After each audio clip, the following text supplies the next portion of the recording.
87 বছর বয়সে উনি কি সুন্দর সবল সদেই যাচ্ছে এবং এত সদয়, মানে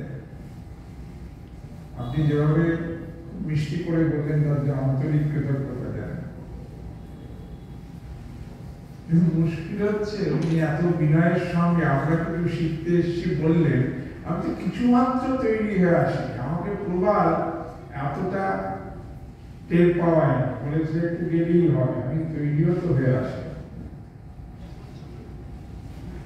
উনি বলেছেন একটি বিষয়ের উপর বেছে বলতে,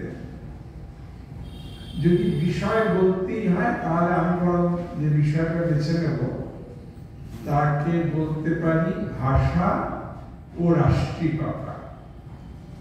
ভাষা ও রাষ্ট্র বললেও হয়, রাষ্ট্র বলতে আরেকটু প্রাতিষ্ঠানিক একটা কাঠামো বোঝায়, রাষ্ট্রিকতা তুলনায় আরেকটু ভেসে যাওয়া শব্দ বলে ভাষা ও রাষ্ট্রিকতা এই শব্দগুচ্ছ বেছে নেওয়া যায় আমি যেটা বলতে চাই সেটা বলবার জন্য। ভাষার সঙ্গে রাষ্ট্রিকতার একটা বড় সম্বন্ধ আছে। ভাষা যখন ভাষা স্তরে পৌঁছয় তখন সে শক্তির সন্ধানী হয়। অনেক উপভাষা বা ডায়ালেক্ট কে গ্রাস করে বা হনন করে বা দমিত করে অনেক সময় সেই প্রক্রিয়া নিষ্ঠুর হয়। যখন কোনো একটি উপভাষা নানা রাজনৈতিক, সামাজিক ও সাংস্কৃতিক কারণে একটি গণ্য ও শক্তিশালী ভাষা হয়ে দেখা দেয়, তখন আরো শক্তি সন্ধানের জন্য সে রাষ্ট্রিকতাকে আশ্রয় করতে চায়। উল্টো দিকে রাষ্ট্র যখন একটি বিশেষ জায়গায় নিজের শক্তিকে সংহত করতে চায় তখন তারও দরকার ভাষার আশ্রয়, ভাষার সমর্থন, ভাষার মাধ্যমে আহিত বৈধতা।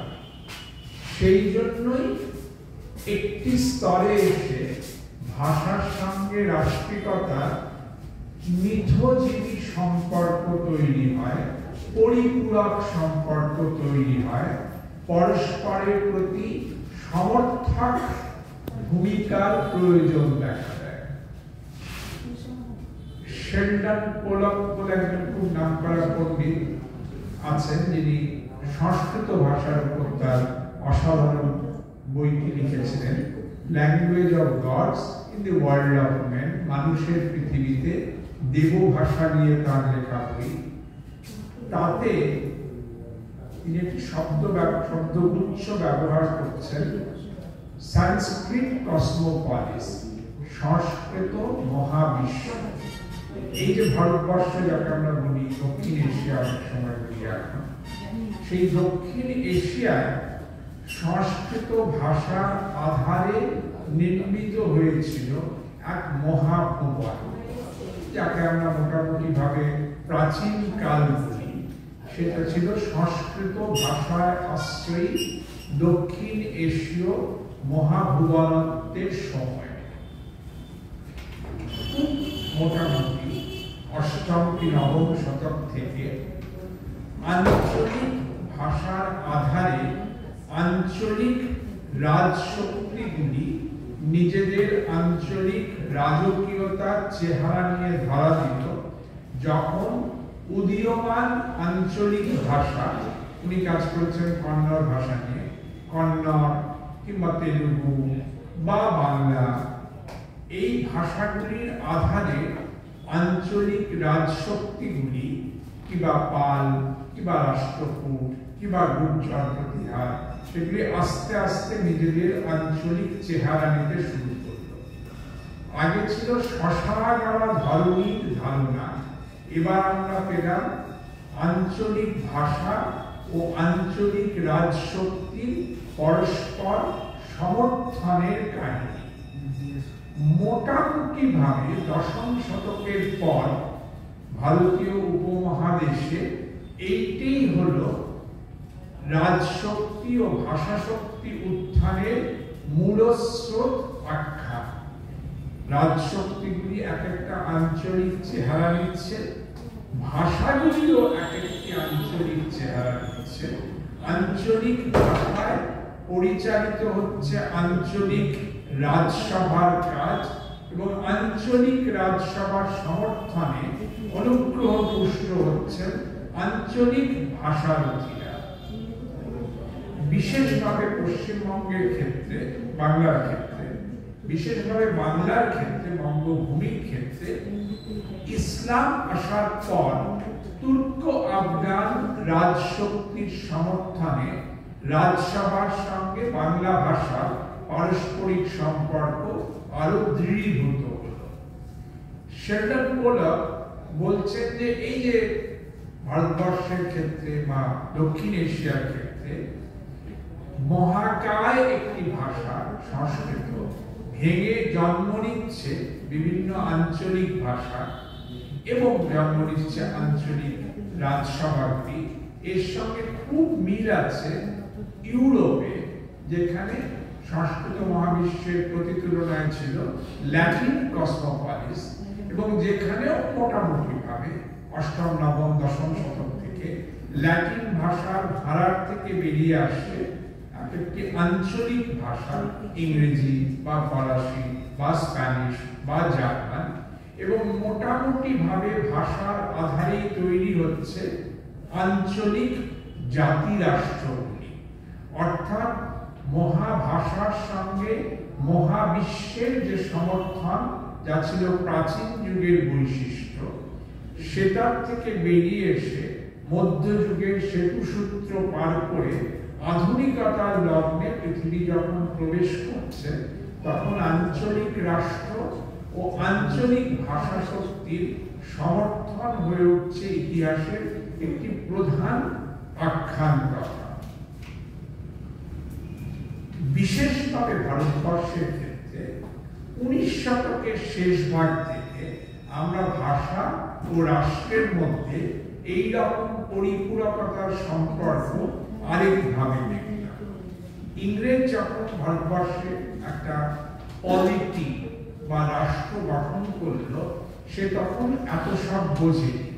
তার বিকাশ হয়েছিল কিছুটা ঘটনাচক্রে, নানা রকম যুদ্ধ বিগ্রহ, ভাগ বাটোয়ারা, বাণিজ্য চুক্তির মধ্য দিয়ে। কিন্তু 19 শতকের শেষ থেকেই ব্রিটিশ রাজশক্তি বুঝেছিল প্রশাসনকে গভীর করতে হলে আঞ্চলিক ভাষা শক্তির সঙ্গে প্রদেশ নির্মাণের একটা সম্পর্ক থাকা উচিত। 20 শতকের গোড়ায় ভারতীয় জাতীয় কংগ্রেস এই দাবি তোলে এবং মোটামুটি 1920 সালের পর থেকে প্রদেশায়িত রাজশক্তি এবং আঞ্চলিক ভাষা শক্তিকে মেলানোর একটা প্রয়োজন আছে বলে অনেকেরই মধ্যে দৃঢ় ধারণা গড়ে উঠল। প্রথম যে দুটি রাজ্যে এই ভাষা ও আঞ্চলিক রাজনৈতিক শক্তির সমাহার দেখলাম, সে দুটি হচ্ছে সিন্ধ এবং ওড়িশা। ঔপনিবেশিক আমলে সিন্ধ প্রদেশটি তৈরি হয়েছিল সিন্ধি ভাষাভাষী অঞ্চলের সংহতির মাধ্যমে, এবং ওড়িশার ক্ষেত্রে নানাবিধ আঞ্চলিক রাজত্বকে সংহত করে তৎকালীন বঙ্গপ্রদেশ থেকে বেরিয়ে আসা যে বিহার প্রদেশ, তারও থেকে ওড়িশাকে বিযুক্ত করে একটি ভাষার আধারে একটি রাজ্যকে সংহত করা হোক, এই অভিপ্সায় তৈরি হয়েছিল ওড়িশা রাজ্য। স্বাধীনতার পর এই আখ্যান ভারতবর্ষের জোরদার হয়। একের পর এক রাজ্য তখন তৈরি হয়েছিল ভাষার সঙ্গে আঞ্চলিক রাজ্যকে এক বিন্দুতে নিয়ে আসার অভিপ্রায়। তখনই জন্ম নিয়েছিলেন আধুনিক প্রথম ভাষা শহীদরা, যেমন তেলুগু ভাষার সঙ্গে অন্ধ্রপ্রদেশকে একই মাত্রায় আবদ্ধ করার আন্দোলন জোরদার হয়েছিল। জোরদার হয়েছিল গুজরাটি ভাষার সঙ্গে গুজরাটকে একাত্মক করার আন্দোলন, মহারাষ্ট্রীয় ভাষার সঙ্গে মহারাষ্ট্রকে একাত্ম করার আন্দোলন। 1955-56 সালে যে স্টেটস রিঅর্গানাইজেশন বা ভাষা পুনর্গঠন কমিশন হয়, যার সুপারিশে ভারতবর্ষের ভাষাভিত্তিক প্রদেশগুলির পুনর্গঠন হয়েছিল, তারও মূল নীতি ছিল শক্তিশালী ভাষার সঙ্গে শক্তিশালী রাজ্যের সংহতি ঘটিয়ে রাজ্যগুলিকে সাংস্কৃতিক মূলে প্রথিত করা, ভাষাগুলিকে এক ধরনের রাজনৈতিক শক্তি ও সমর্থন যোগানো। দুটি বাংলাভাষী ভূখণ্ড এই চিরায়ত ভাষা ও রাষ্ট্রের পরিপূরকতার ভালো দিকগুলি থেকে বঞ্চিত হয়। একটি তৎকালীন পূর্ববঙ্গ বা পূর্ব পাকিস্তান, যারা ভাষার সঙ্গে রাষ্ট্রিকতার বিবাহ না পেয়েছিল ধর্মের সঙ্গে রাষ্ট্রের বৈবাহিকতা। তাদের ভাষাকে উপেক্ষা করে ধর্মের নামে বা অজুহাতে অন্য একটি ভাষাকে তাদের অস্তিত্বের ওপর রাষ্ট্রিকভাবে চাপানো হয়েছিল। ফলে তাদের ভাষা, আমাদের বাংলা ভাষা, তাদের রাষ্ট্রিকতা সে যুগে পাকিস্তান, যে তার যে সম্বন্ধ সূত্র রচিত হয়েছিল তার মধ্যে গভীর বিয়োগ ও বিচ্ছেদের কাহিনী ছিল। সেজন্যই 52-র 21শে ফেব্রুয়ারি, সেজন্যই গভীর বেদনাবোধ থেকে, গভীর বিয়োগ বোধ থেকে সেখানে ভাষা আন্দোলন হয়। এক অর্থে যে দিনটি আপনারা এত অসাধারণ ভাবে আজ পালন করছেন, সেই শিলচরের ভাষা শহীদদের স্মরণে যে দিবস, সেই দিবসের মধ্যে আরো একটু যেন বেশি বিয়োগ ব্যথা আছে। একবার সিলেট বিভক্ত হলো ধর্মের জন্য। বাংলা ভাষাভাষী যাবতীয় অঞ্চলের মধ্যে বহু অর্থে সিলেট ছিল সবচেয়ে সমৃদ্ধ একটি এলাকা। ধর্মবোধে, সংস্কৃতি বোধে, জীবনের সমগ্র অর্থে সিলেট সর্বকালের অবিভক্ত বঙ্গভূমি সবচেয়ে সমৃদ্ধ একটি এলাকা। 1947-এর লগ্নে সে এক থাকতে পারল না। একটি ধর্মীয় রাজনৈতিক বিভেদ রেখার শিকার হয়ে তার দুই ভাগে দুই রাষ্ট্র করল। এক ভাগে সে পেল পাকিস্তান, আরেক ভাগে বরাক উপত্যকা এলো ভারতবর্ষ।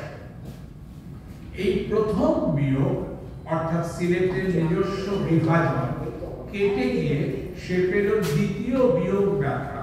তার ভাষাগত সংহতির সঙ্গে তার রাজ্যগত পরিচয় বিচ্ছিন্ন হয়ে গেল।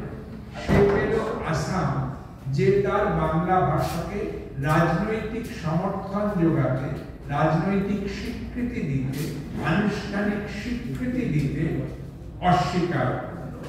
শিলচরের ভাষা শহীদদের স্মরণে আপনারা যে অনুষ্ঠান আজকে করছেন, 1961-র 19শে মে সেই ঘটনা বস্তুত বাংলাদেশের পূর্ব পাকিস্তানের বিয়োগ ব্যথার চেয়েও তীব্রতর হয়েছিল। এই ট্র্যাজেডি টুয়াইস প্লে বা এই বিষাদের নাট্যটি দুবার অভিনীত হয়। আমরা যারা পশ্চিমবঙ্গের বাসিন্দা, তারা এই বিয়োগ ব্যথা যে সবসময় স্মরণ করি না, তাদের এই দুঃখ ও কষ্টে যে সবসময় আমাদের সহমর্মিতা জানাই না, এইটা আমার মতে অত্যন্ত অন্যায়ের কাজ হয়। আমাদের উচিত ছিল, যেহেতু এক অর্থে বিভক্ত বঙ্গভূমির একটা মেট্রোপলিস কলকাতা, আমাদের উচিত ছিল সমর্থনের হাত আরো অনেক বেশি করে এগিয়ে দেওয়া। আমাদের উচিত ছিল ভাষার সঙ্গে রাষ্ট্রিকতার যুক্ত হওয়ার যে তৃষ্ণা সকলে বোধ করেন, সেই তৃষ্ণায় যে শিলচর আমাদের কাছে আরো অনেক সমর্থন প্রত্যাশা করেন, এটা বোঝা। আপনাদের এই লিটল ম্যাগাজিনে পড়া কমলবাবুর নেতৃত্বে, প্রবালের মতো মানুষদের সহযোগিতায় যে আজকে এই দিনটিকে স্মরণ করছেন এবং তাতে যে আমাকে ডাকা হয়েছে, তার জন্য আমি বাস্তবিকই কৃতজ্ঞ এবং আপনাদের ধন্যবাদ।